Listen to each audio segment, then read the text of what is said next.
इसकी चर्चा असदुद्दीन ओवैसी को यूपी में करनी पड़ जाती है इम्तियाज जलील साहब।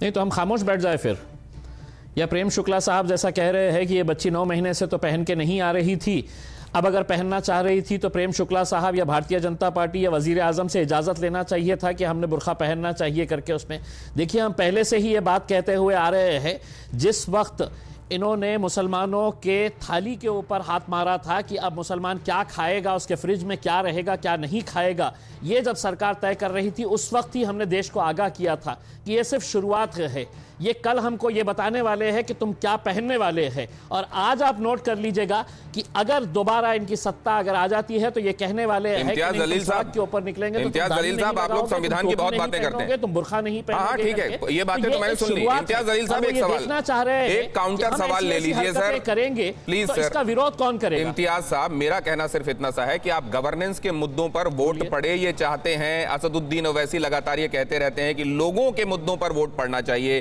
पोलराइजेशन वो नहीं चाहते हैं।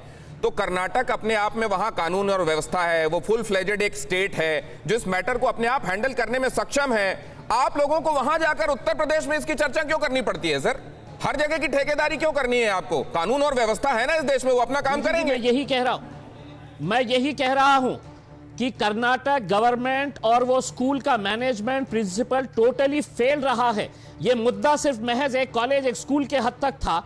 अगर उसको वहीं का वहीं अगर वो एड्रेस कर लेते तो शायद ये देश भर का इशू नहीं होता उसमें। आज जो है, जो माहौल तैयार किया गया है, ये आप नौजवान लड़के से जो बात कर रहे थे भारत नाम का, वो भी हमारा ही बच्चा है, बच्ची किसी की भी हो। मैं आपसे ये सवाल करना चाह रहा हूं, कल आपकी बच्ची ने अगर सड़क के ऊपर घूंघट डालकर पर्दे अपना ये लगाकर अगर दुपट्टा अपने सर के ऊपर डालकर गई और भारतीय जनता पार्टी वालों ने कहा कि नहीं ये हटाओ तुम्हारे सर के ऊपर से, जिस पार्लियामेंट के अंदर मैं बैठता हूं वहां पर राजस्थान की ऐसी कितनी हमारी बहनें हैं भारतीय जनता पार्टी। इम्तियाज जलील, अगर आप मेरी बात कह रहे हैं, अगर आप मेरी बात कह रहे हैं ना सर, अगर आपने मेरी बात कही है, हालांकि मैं पर्सनल बातों पर नहीं आता, लेकिन आपने मेरे को एड्रेस किया तो मैं बता देता हूं सर।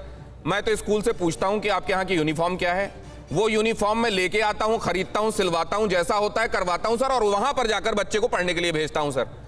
और मैं जिस धर्म से आता हूं, कोई धार्मिक प्रतीक चिन्हों के साथ और उस तरह का कोई लबादा पहनाकर उसको वहां नहीं भेजता। जहां मेरे बच्चे की आइडेंटिटी धार्मिक रूप से क्या है, ये वहां शैक्षणिक संस्थान में स्थापित हो, ये मेरी बात है सर, ये मेरी बात है। और मेरे को कभी भारतीय जनता पार्टी के किसी व्यक्ति ने रास्ते में रोककर यह नहीं कहा सर कि बच्चे को आप टीका लगाइए या बच्चे को कलावा पहनाइए। सर एक सेकंड, बातों को डिरेल मत होने दीजिए सर। मैं स्वाति, जात और धर्म नहीं है दिनेश साहब, सुनिए, पार्लियामेंट का कोई जात और धर्म नहीं है। जिस पार्लियामेंट के अंदर मैं बैठता हूं, अगर वहां पर साध्वी प्रज्ञा सिंह या दूसरे, अब आपने एक नई बात जोड़ दी सर। आपने पहले मुझसे पूछा था, मैंने जवाब दिया सर। क्या हमने ये कानून लेकर आना चाहिए? शैक्षणिक संस्थानों के लिए आप भी गए होंगे सर, स्कूल गए होंगे, स्कूल गए होंगे, मैं भी गया हूं स्कूल की जो यूनिफॉर्म होती है सर, वो पहन के जाते हैं हम। तो कौन सा गुनाह कर लिए?